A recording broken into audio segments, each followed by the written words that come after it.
ఎటువేరు మేధావులు ఆనాడు మల్లన్న సాగర్లో భూకంపం అవుతుందని చెప్పిన కోదండరాం ఎటువే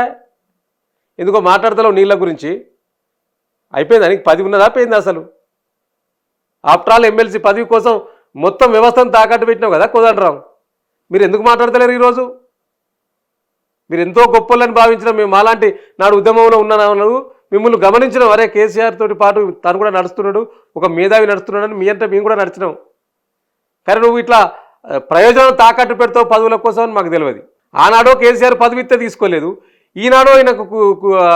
కుక్కకు బిస్కెట్ వేసినట్టు నీకు పదవి ఇస్తా అన్నాడు ఆ పదవి ఇప్పుడు కూడా అది కూడా రద్దు అయిపోయింది అది మళ్ళీ అత్తదో రాదో కూడా తెలియదు మరి నువ్వు ప్రయోజనాల గురించి మాట్లాడతావు నీ పార్టీ నువ్వు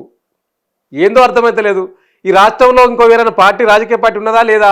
ప్రజలైతే బీఆర్ఎస్ పార్టీగానే చూస్తున్నారు ప్రతిపక్ష పార్టీగా ఇంకే పార్టీని పరిగణలోకి తీసుకుంటలేరు అందుకనేమో మీరు ఎవరు మాట్లాడతలేరు రాష్ట్రంలో ఉన్న బీజేపీ పార్టీ మాట్లాడాడు రాష్ట్రంలో ఉన్న చిన్న చితక పార్టీ నాయకులు ఎవరు కూడా మాట్లాడాడు ఇక్కడ మీకు మీ ప్రయోజనాలు ముఖ్యము మీ సంపాదన ముఖ్యము మీ పనులు ముఖ్యము కానీ కేసీఆర్ గారికి బీఆర్ఎస్ పార్టీకి తెలంగాణ ప్రయోజనాలు ముఖ్యము తెలంగాణ ప్రాంతం ముఖ్యము ఆనాడు జయశంకర్ గారు చెప్పినట్టు ఈ తెలంగాణ రాష్ట్రానికి స్వీయ రాజకీయ అస్తిత్వమే శ్రీరామ రక్ష అన్నాడు